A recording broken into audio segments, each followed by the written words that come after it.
Atheist Nomads, episode 326, While the World Burns. The podcast you're about to listen to includes cursing and talking about hoo-haws. Please be advised. Welcome to the episode of Atheist Nomads. I am Dustin, and joining me is Lauren. Hello! And it's just going to be the two of us this time around. And, we're not going to talk a whole lot about the big news stories about the world burning all around. Massive protests. Every hemisphere, every continent, it seems like, is having some major terrible thing happening right now. Oh, yeah. Massive protests in Hong Kong and Barcelona, Syria, Baghdad. Chile. Yeah, Santiago, Chile. Then you've also got Turkey and Russia in northern Syria. We got Brexit failing and the Trump impeachment progress and just so much going on. Yeah, we're just going to gloss over that. Yep, the world is burning and there's nothing you can do about it. If you're in one of those places, and I'm sure some of our listeners are, hang in there and stay safe. But if you need to, fight for what you need to fight for and stay safe and stay sane and hang in there. Yeah, because a dead protester doesn't really help. I mean, I guess it kind of does. Like a martyrdom thing. Yeah. Don't be one of those people. Yep. You're our listeners. We cannot afford to lose you. Yeah. Yep. And, as somebody who's been listening to and caught up through the back catalog on the Revolutions podcast, I can't help but wonder if this year is the year of the protests that will lead into a year of revolutions around the world. So, yeah, we'll see. Yeah, we'll see. Yep. Well, you want to jump into some news? Sure. All right. So let's start off with a local one. So we talked a bit before about Father Fosher, one of those. I'm going to go with Fosher. Yeah. Former Boise priest who got busted in a child pornography sting operation the state government did after his retirement from being a priest. And he was sentenced to 25 years in prison for possession and distribution of child pornography. Really nasty shit, too. Oh, yeah. And so apparently that got reported to the Vatican that he was heading off to prison for that long. And they have defrocked him. So what is a defrocking? Oh, excuse me. Laicizes. I'm sorry, what? Laicizes, making somebody a laity again. So defrocking makes him a layman? Yeah. Okay. And the defrocking is basically removing the clerical collar. Okay. And the priestly robes. And I just get this image of a man standing there all dressed up and people like coming up to him and like one person just like grabs the collar, rips it off, and he's like, oh. And then somebody else comes and like rips off his robe. He's like, oh. And like this really super dramatic. It's like, no, it's just a letter. But oh man, yeah. But I just imagine this big ordeal. Super dramatic. I like that. It wouldn't surprise me if in the old days they were more like that. Strip them down and cast them from the village. Uh-huh. Yeah. Well, spitting at them and throwing... Like Lord Chamberlain. Right, and throwing potatoes and tomatoes at them like the Kurds just are doing the rotten with the stuff. U.S. troops leaving. Glossed over. Yeah. Glossed right over that. So. Yep. Yeah, so... Yes, this is the same one that David Beater said was a nice guy. And, hey, who's up for re-election? Yep. LOL. Don't hold that particularly against Beater, but yeah. Nice guys, man. They're the ones to fear. Sometimes, yeah. What, you looking at me? Yeah. You're too nice. Well, okay, so if you want to go there, I was a little concerned tonight, wondering, some of the yelling in our neighborhood lately. All right, what's going to happen when I finally snap? Was there Oh, yeah, that. When I got home from work. Yeah. When are you going to snap? We'll see. We'll pencil that in. Yeah. Okay. If we're lucky, I'll just be able to get on the microphone and yell into the internet void and keep it more productive that way rather than just yelling into the street. Yeah. Good plan. Because that really impresses the neighbors. All right. But yeah, so, it is nice to see that the Catholic Church is actually occasionally takes something involving. This is easy, though. This is them just saying, oops, you got busted. You're not one of us now. This isn't, hey, you're doing something bad. We know about it, and we're going to turn you over to the police, which is what needs to happen. Yep. The police already had him and going to jail. So now he's 25-year prison sentence, and he's in his, I think, 70s now. Yeah. Oh, yeah. It's a life sentence. He's not getting out. He will die in prison. So the Catholic Church, I'm guessing, they kind of just looked at it as like, well, let's see. That's a lost cause. Lost cause. So let's go ahead and just try and get a PR win here. Yeah. Yeah. That is exactly what it sounds like. Yep. And, yeah, no, this guy, he had some sick stuff that gives me nightmares. So, yeah, I'm glad he's out of society. Too bad it didn't happen sooner. Right. Like before he was entrusted with all of those children for, 50 years?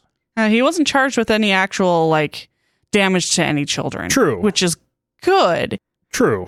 And we often advocate that people who suffer from pedophilia might want to engage in the pornography side of things just to alleviate that kink. But the stuff he had was so effed up.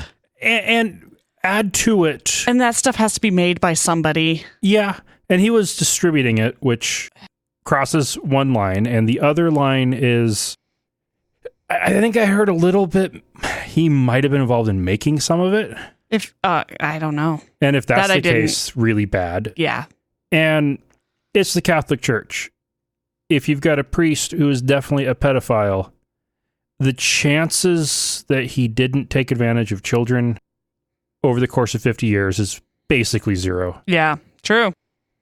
And I don't know, people have a weird respect for that position, and they probably will never come out and say anything. And, if the kind of people who I don't have, yes, it is super squicky, but I'm okay with certain people, going ahead and just taking care of what they need to with what they can do without actually harming anybody. But if you are one of those people who has pedophilia, you should not be in a position with power over children.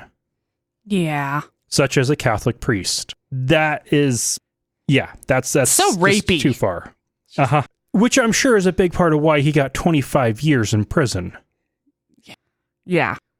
And the Pew Forum has completed their analysis of a bunch of telephone surveys looking at religious landscape. And so it's the Aggregate Pew Research Center Political Surveys. And they have found that the number of people who, as of 2018 to 2019, identify as Christian in the United States is down to 65%.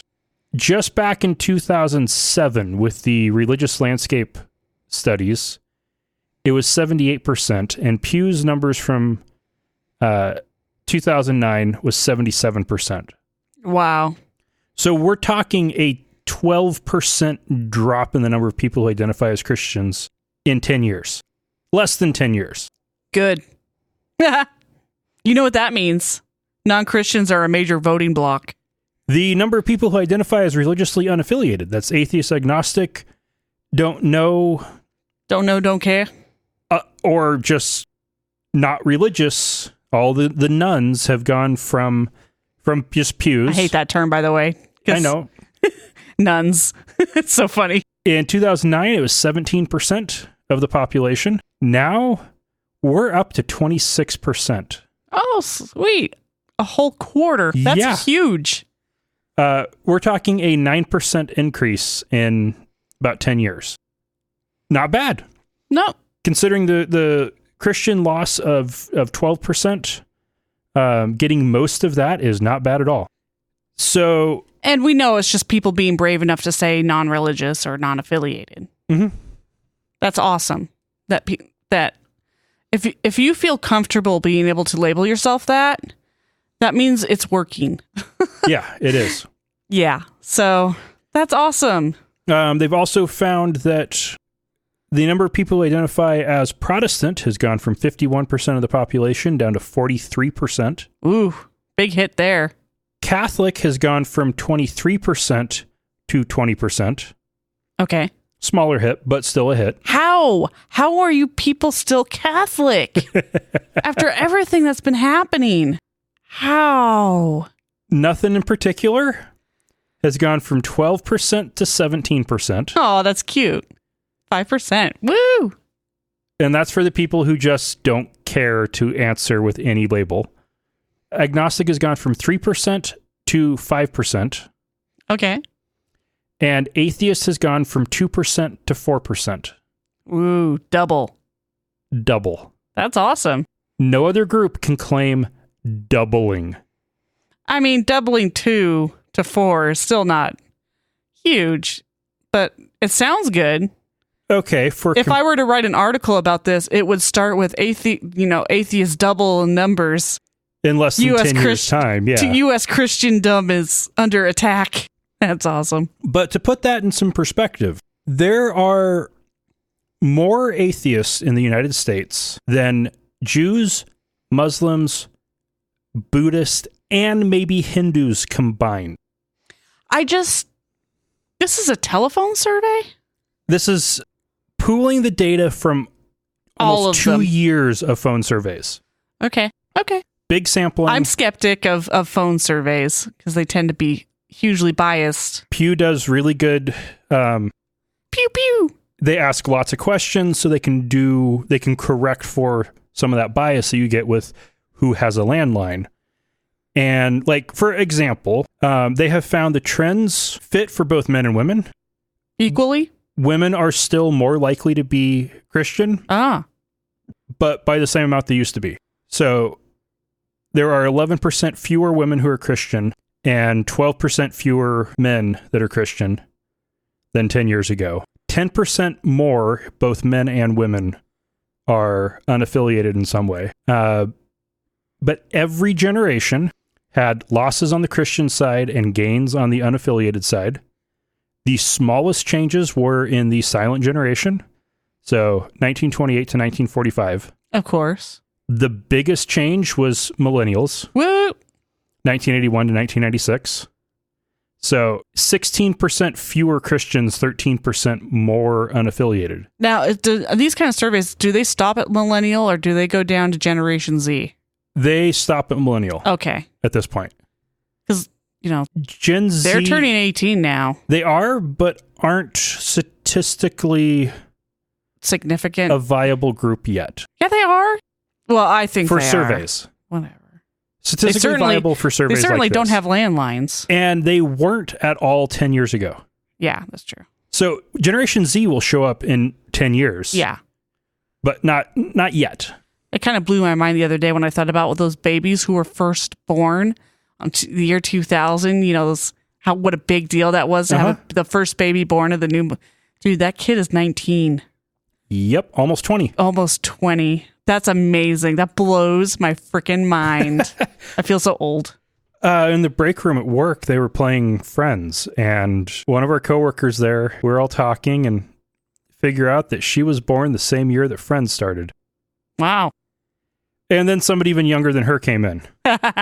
Yeah. Dude, it's an old show. It is. It's 25 years old. But yeah, so these trends applies to both men and women. It applies on all generations. It is pretty similar between white non-Hispanic, black non-Hispanic, and Hispanic. More white people are less Christian and more unaffiliated.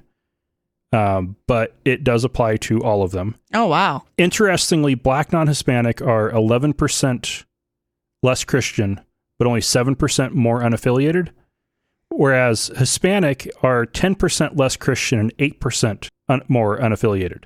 Okay. Less than college educated versus college graduates, similar trends. More move towards not religious on the college graduate side. And it also fits for every single region in the country. That surprises me. The biggest changes are in the Northeast. Okay. The smallest changes are in the Midwest. Ah. They're rather traditionalist in the Midwest, right? Yeah. Interestingly, the South had a bigger change in the loss of Christians than the West did. And the South had almost as many additional unaffiliated people as the West. They're not quite catching up, but they're getting there. Yeah, they're not all godless heathens down there, but and making strides. Democrats had a lot more loss of Christians and gain of unaffiliated, but so did Republicans.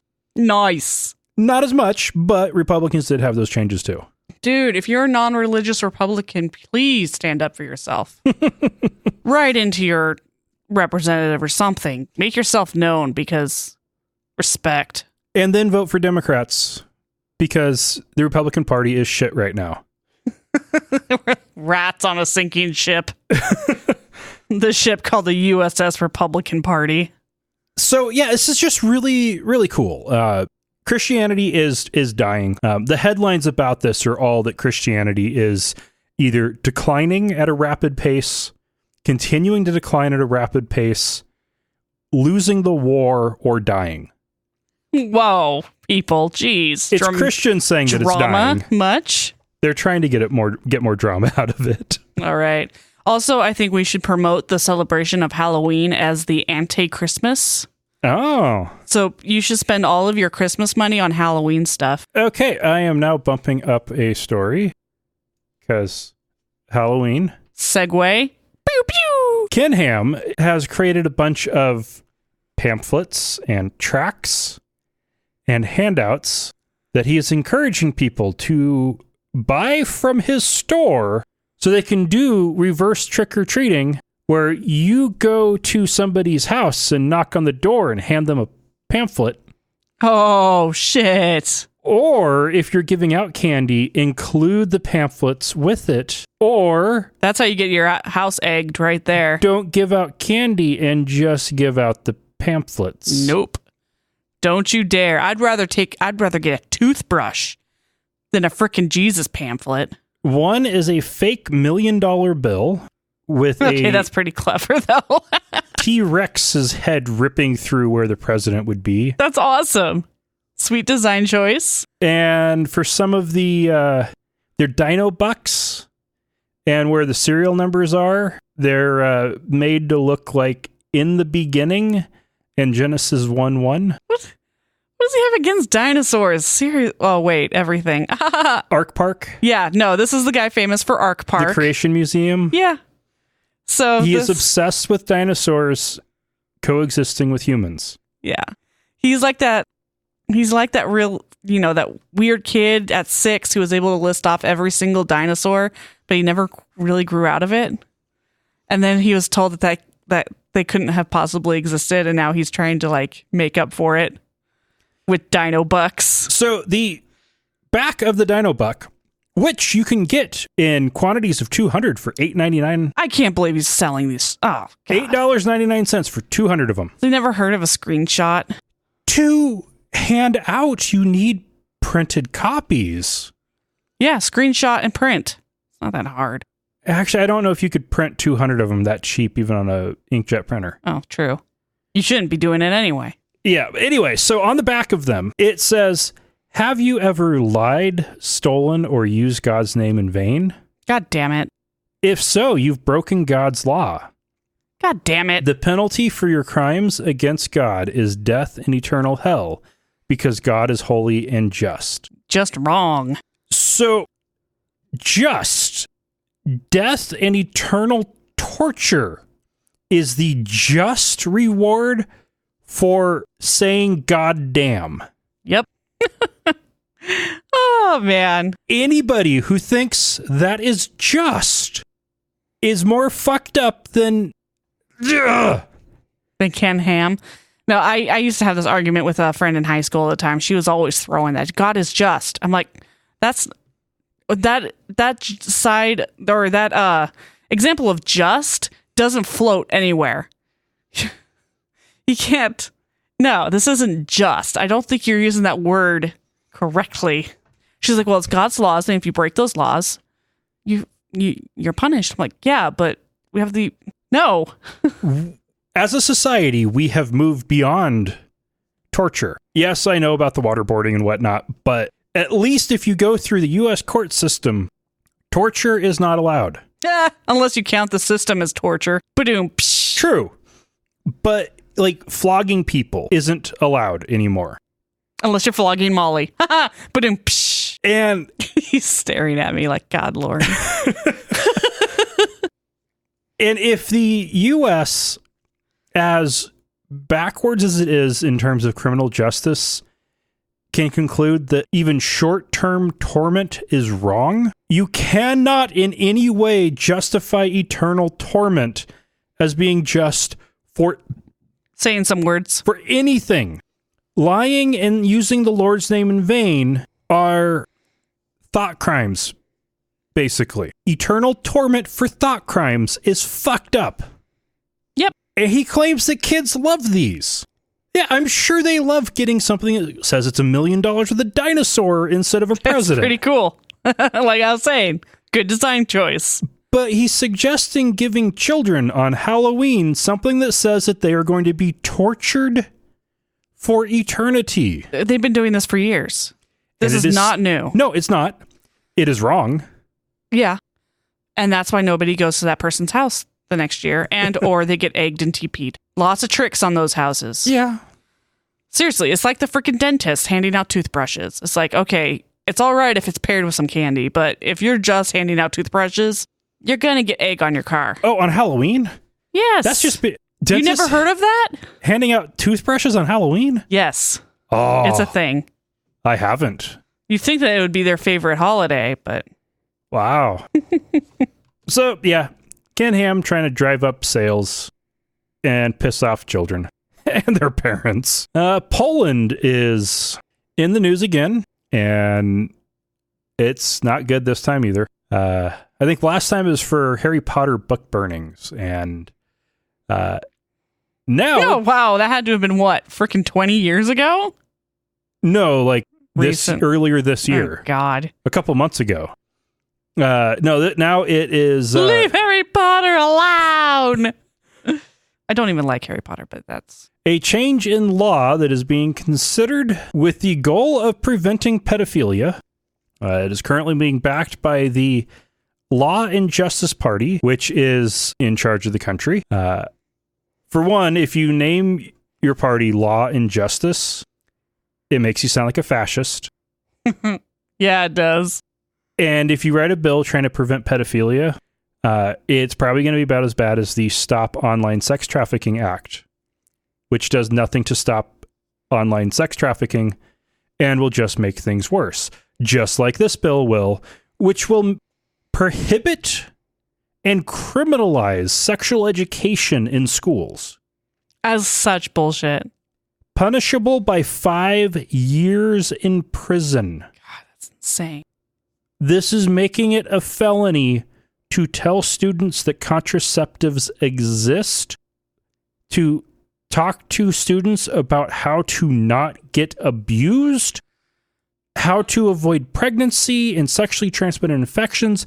5 years in prison. I can't imagine being a parent in Poland. I'd be like handing out freaking pamphlets, for example, with condoms.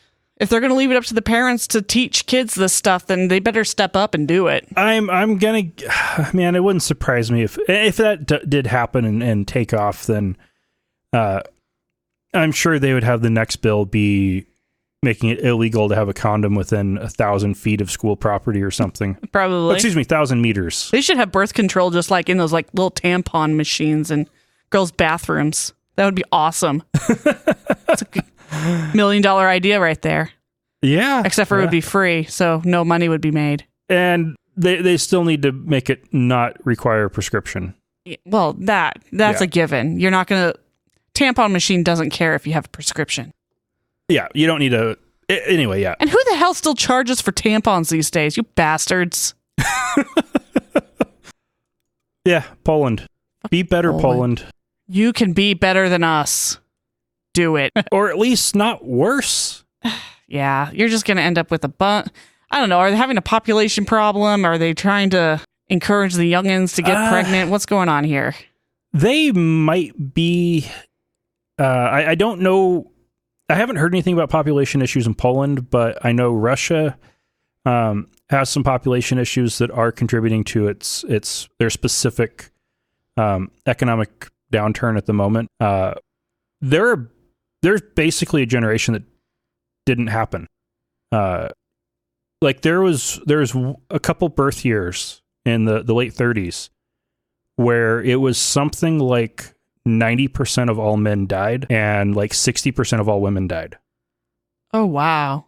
Between World War II, the gulags, and famines.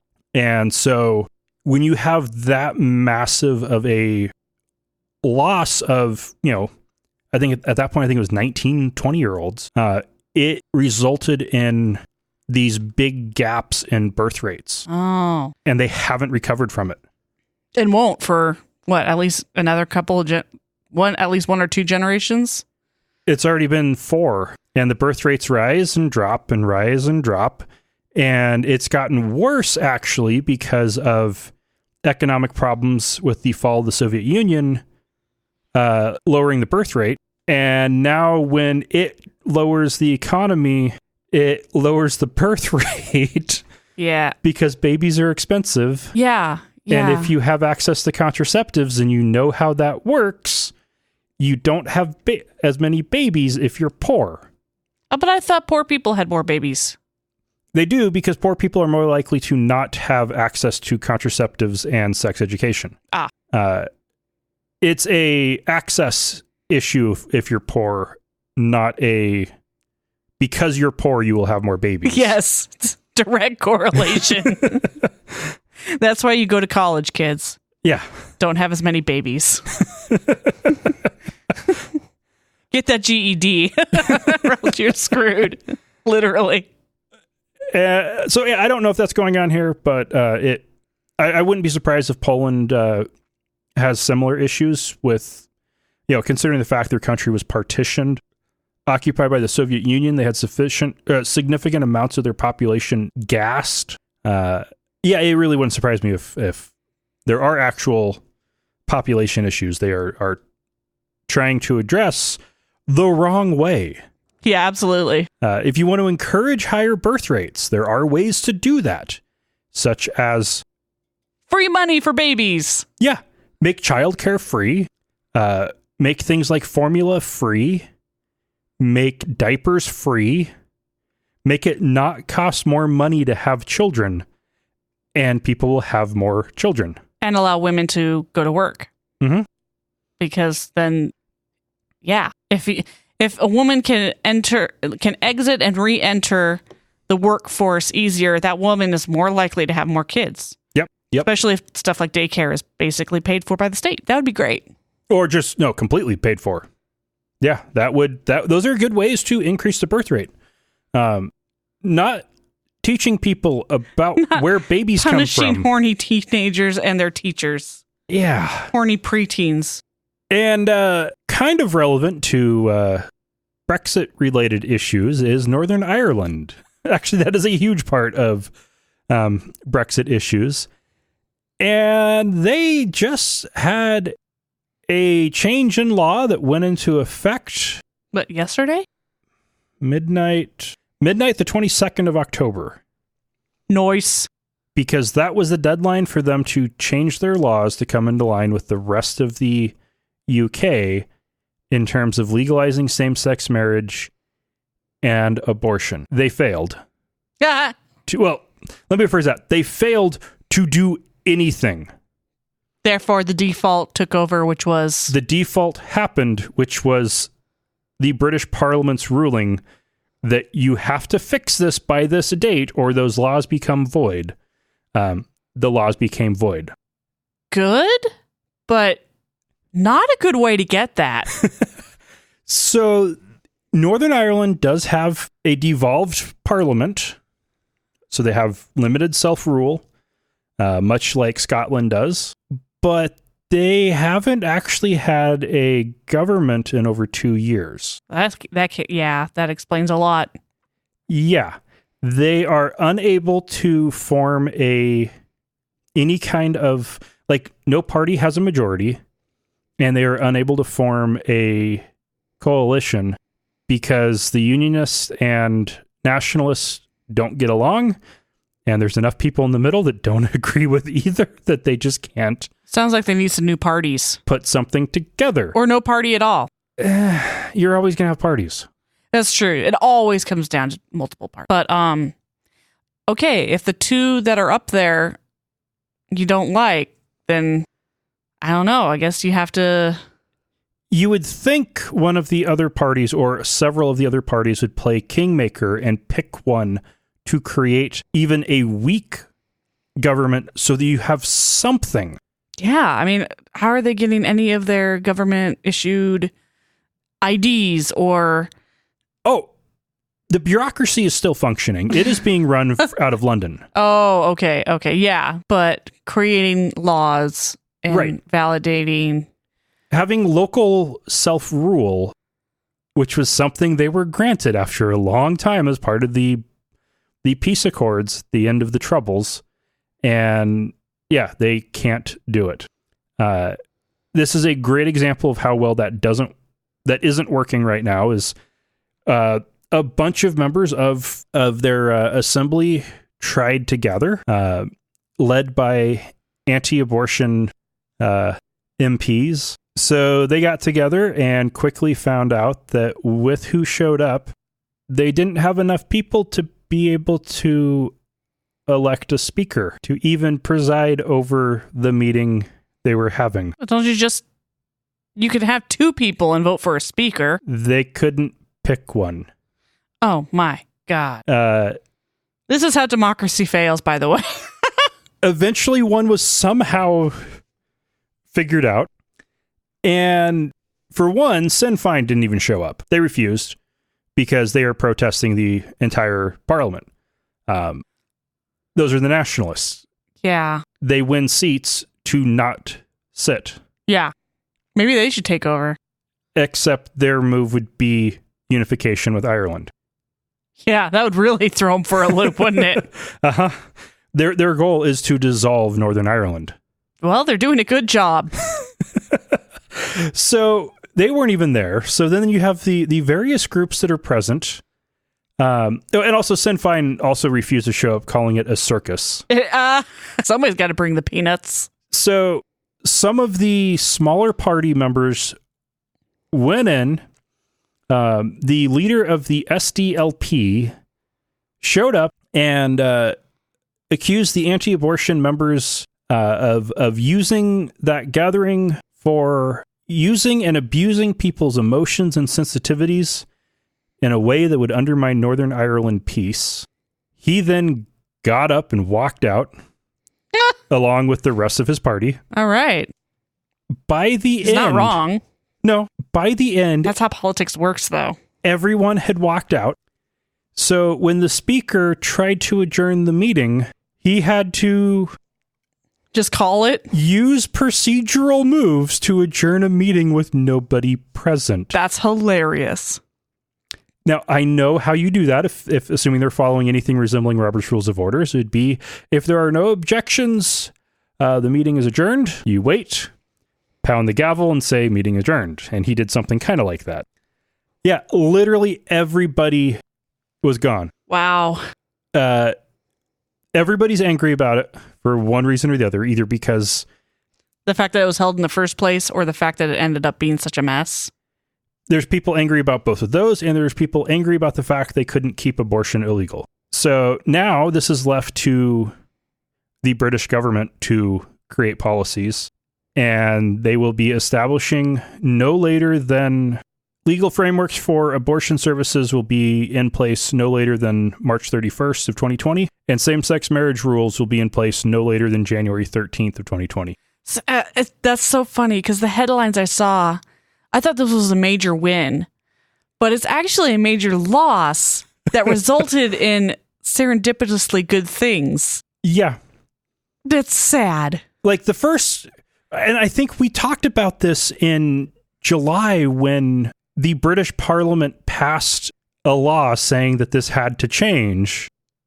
And it's back with, they couldn't figure out how to do it, so it's going to happen anyway. Way to go. Yeah, that is what's happening right in the middle of what might happen with Brexit. And what everybody's afraid, like one of the greatest fears with Brexit is that it will destroy the global economy because there is a lot of instability in the economy around the globe, and Britain collapsing economically would bring down everything as fast as the U.S. derivatives market did in 2008. Yeah, it's nothing we haven't seen before. But in Britain, I think people are a little more concerned with this resulting in a return of the Troubles. Yeah. Nobody wants car bombs. Yeah. In South Africa, a pastor went to a art display. I just have to say, if anything ever comes across this podcast as in South Africa, a pastor, ... it's going to be hilarious. Or terrifying. He went to an art exhibit at his child's Christian school. This school has the motto of "To God be the glory." Okay. How very Christian of them. And he shouted, "My God is no clown." Continuing on, it felt like we were crucifying Jesus all over again. Wow. Because of a piece of art he saw? Yep. A student did his interpretation of Leonardo da Vinci's Last Supper with Jesus as a clown breaking bread with dollar signs painted behind him, and the disciples as people and animals wearing hats and sunglasses. Some of them even had horns, therefore demonic. Oh, that's right. This is the guy who thought he felt demonic powers as soon as he walked into the door. Yep. And saw this. It's like, demons! Okay, whatever. You can believe what you're going to believe.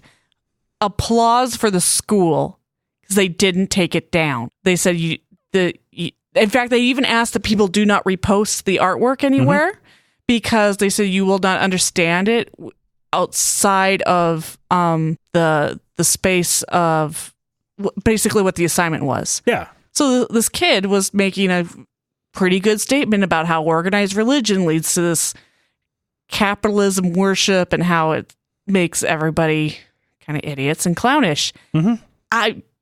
Right on. Apparently he did one with the what was the finger one? Is that God? The creation of Adam. Creation of Adam with God being a clown, and that got this guy pretty riled up. Good for him. That's the student or the pastor? The student. That's ballsy to do that in a Christian school, but it's a good way to make people stop and think, too. Now, I would say the student maybe should have thought about that a little more, thought more about the audience he was going to have, considering it was a Christian school. That's exactly why he did it. Oh, true, yeah. What a great way to be rebellious. Exactly. Through art. Okay, true, yeah. I'm impressed the school went ahead and displayed it. What I want to know is what the assignment was. So that I could get a full picture of what was the inspiration behind this.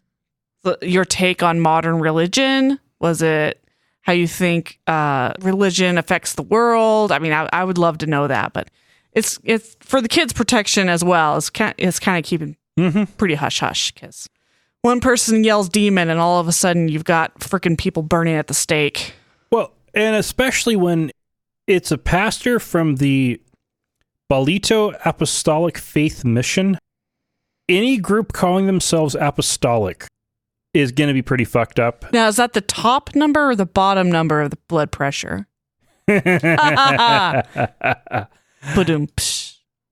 Well, speaking of blood pressure, we have a case report that a doctor published and will be presenting at a medical conference coming up, because he thinks this needs to be more well known. It's a thing that does happen, but this, in the case of his patient, it really, really screwed up him getting care. It has nothing to do with blood pressure. No. Medicine. Okay, got it. Yes, medicine. I caught up. And so this is published in the BMJ Open Gastroenterology archive. The link is in the show notes. So he was 46 years old, relatively average, slightly overweight, 6'2" man, and had no medical or psychiatric history. He wasn't taking any medicines, including herbal or over-the-counter, but he had memory loss, mental changes, and episodes of depression spanning 6 years starting January 2011. He got an infection in his finger that ended up getting really complicated, so he was put on a lot of really potent antibiotics. I know how that can work. When I had my infection in my toe, I was on really high doses of strong antibiotics, and he was on cephalaxin, 250 milligram, 3 times a day for 3 weeks. That's pretty tough antibiotics right there. And 1 week after he completed the antibiotic, was this in January of 2011, or was this? Yes. Okay, sorry. Caught up again. So a week after he finished the antibiotic treatment, he had some personality changes. He had episodes of depression, brain fog, and aggressive behavior. None of this was characteristic of him. So he got evaluated by his primary doctor in January of 2014. 3 years later. Yeah, but that's all stuff that you wouldn't go to the doctor for. You would write it off as seasonal depression or but for 3 years? No, people do this. They think for some reason that the February blues last 4 years. All right, yeah. People will talk themselves out of going to the doctor for just about everything. All right, so 2014, he finally goes in and he gets sent to a psychiatrist. He gets put on antidepressants, which didn't help because that wasn't what was wrong. He was arrested at one point for driving under the influence. He refused a breathalyzer because he said he hadn't been drinking, and he was hospitalized with a blood alcohol level suggesting he had had 20 drinks. Whoa, he was wasted. Really wasted. Hospital personnel and police didn't believe him when he said that he didn't drink, and he recovered and was released. His aunt found out about something similar happening to somebody who did get treatment in Ohio, and she got him a breathalyzer to record his breath alcohol levels and talked him into going to Ohio to see this doctor. They ran all of his labs and everything was fine. They did stool sample and comprehensive stool analysis. And the only thing they found out of the ordinary was brewer's yeast. They then did a test to confirm autobrewery syndrome, which was giving him a very high carbohydrate meal and measuring his blood alcohol levels. So it was just turning right into alcohol? Yep. Get buzzed after a pizza? After 8 hours. Get totally wasted after a night of spaghetti? After 8 hours, his blood alcohol level had risen up to 75 milligrams per deciliter. Wow. Now, makes carb loading for the fun run real hard. Now, what's crazy here is that's still lower than when he got the DUI.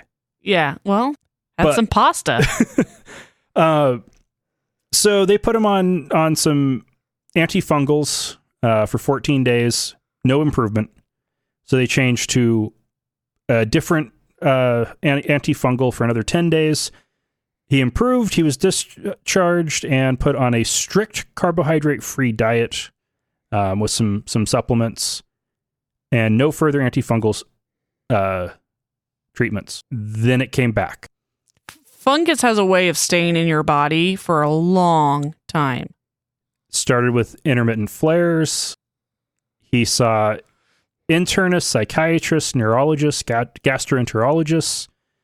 None of them were able to help because with these flare-ups, still wasn't sure if theoretically the autobrewery syndrome had been cured. So why is he still messed up? So he saw everybody, and eventually he fell, which caused intracranial bleeding, got him into a regional neurosurgical center. He recovered in 10 days, But they checked blood alcohol ranges the entire time he was in and found the levels ranged anywhere from 50 to 400 milligram per deciliter over the course of his stay. And they didn't believe that he wasn't drinking. Even though he had previously been diagnosed with this fungal disease. And even though he was an inpatient, they didn't believe that he wasn't sneaking drinks. That'd take some... Recovering from brain surgery, that would take some... not surgery. Well, there wasn't surgery. But you said intracranial bleeding. I assumed that they had... They didn't do surgery on it. No, okay. But still, that's... But recovering from intracranial bleeding. Actually, no, it is actually really easy to sneak alcohol into somebody in a hospital. Yeah. It's harder for somebody already in to get more. Yeah. But if you have somebody bringing stuff in for you, it's super easy. So, they didn't believe him. His family didn't believe him. Before he hurt his thumb, he'd been a light drinker, but after that, he completely did stop drinking. And what they figured out was that his job was working for a construction company, restoring hurricane-damaged houses with severe mold contamination. A lot of that mold is brewer's yeast. And nobody put two and two together here? I mean, I don't know. I guess 2020, from our perspective, this looks super obvious. It does. It's like you've been diagnosed before. You're having the same symptoms. You're working the same job where you're exposed to a whole bunch of what? Fungus. Now, that was initially. So that's where he'd gotten in the first place. Oh, okay. But, if I were to look at it, he'd been drunk for 4 years at that point. Obviously, he's an alcoholic. He got treatment, and now he's just drinking. I think the default assumption at that point would be that he developed a drinking problem from the constant blood alcohol levels. Oh. And become an addict and was engaging in addict behavior. I know. I'd still give the guy the benefit of the doubt. It sucks. It's stupid, but the default assumption if somebody has a blood alcohol level is that it came in through their mouth. And 99.99999% of the time, that's true. Accurate. So anyway, he eventually did get help again. They did some more testing finally to figure out why. And part of it had to do with looking at the fact of his working in hurricane damaged houses and the mold contamination. They finally said, all right, we're going to take a look here. So they looked at some gastrointestinal secretions. Yeah. Doing Gross. endoscopy, looking for the fungal colonies, and they found him in his gut still. They did more treatment and finally got him cured. One of the factors in that initial relapse was eating pizza and drinking sugary soft drinks. That sucks. Kid's birthday party. Or, typical Tuesday night. Yeah. In the final treatment ended up having to be intravenous antifungals. I hope he's living a better life now. Yeah. He'd have to be. Yeah. God, how much do you think he racked up in freaking medical bills? I hope that all gets written off. Well, and not just racked up in medical bills, but searching through, going down wild goose chases for stuff that wasn't even there.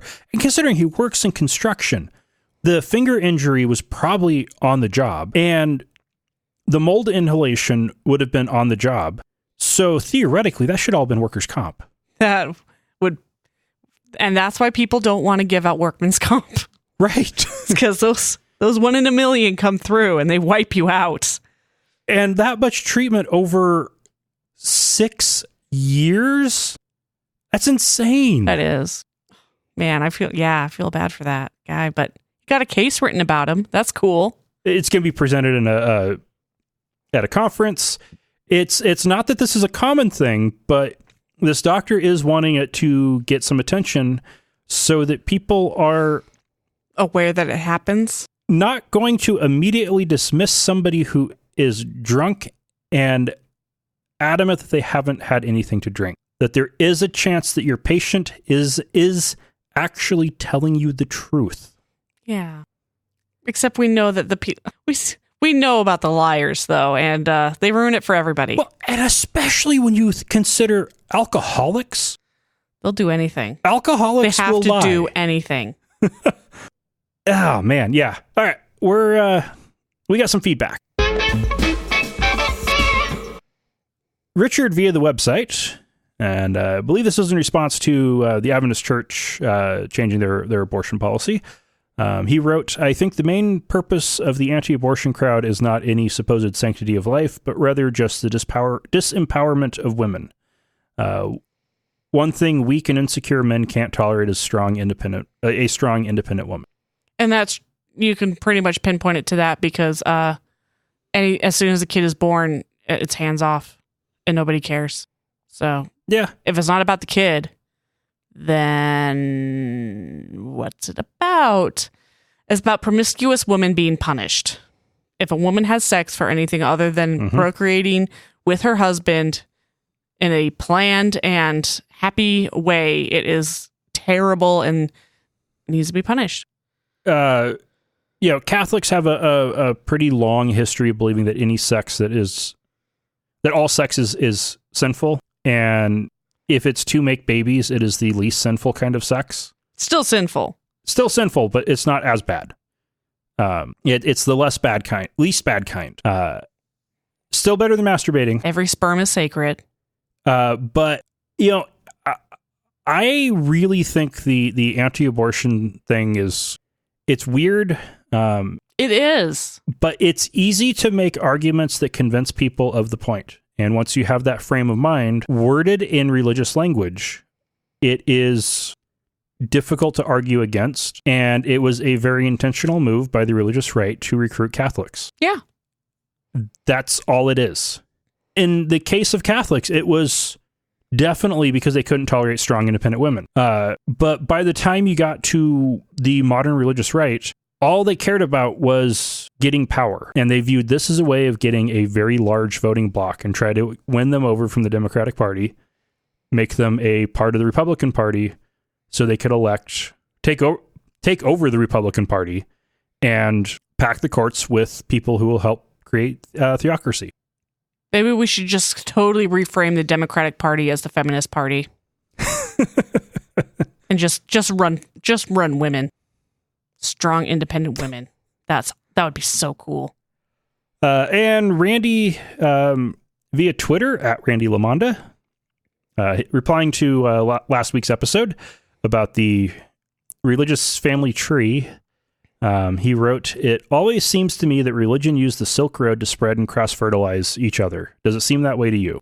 Cross-pollinate. Oh, definitely. I have left, when I've talked about the origins of Christianity, I've left out the Buddhist influences because they are kind of not particularly well supported, but there were a decent amount of Buddhists presenting ideas in especially the Eastern Mediterranean in that time period because of the Silk Road. It passed right through Asia Minor, which was really the key place where Christianity was developing early on. And yeah, there were Buddhists traveling through there all the time. There were Hindus through there all the time. Everybody was talking to everybody. And a lot of Buddhism was, I'm sure, influenced by Greek philosophy. And it would surprise me if either Plato didn't influence the Buddhists or if Buddhists didn't influence Plato. There's definitely been a lot of back and forth. Unfortunately, a lot of those records don't exist. We know some of that was happening. We don't know how much happened. And so yes, they cross-pollinated. Oh yeah, a lot. Now, in the case of that tree that I drew out, I also tried to keep it simple because if I'd really drawn all of the lines that are possible, it would have been so impossible to follow. Like spaghetti? Yeah. Anyway. I'm obsessed with spaghetti apparently right now. Yeah. That's it for this week. Lauren, thank you. Yay. And listeners, remember, not all those who wander are lost. Thank you for listening to another episode of Atheist Nomads. You can find show notes and contact information at atheistnomads.com. Follow us on Twitter at Atheist Nomads and like us on Facebook at facebook.com/atheistnomads. Please subscribe to the show in iTunes, Stitcher, or your podcatcher of choice, and while you're there, feel free to leave us a review. Theme music is courtesy of Sturdy Fred. Until next time, this has been the Atheist Nomads.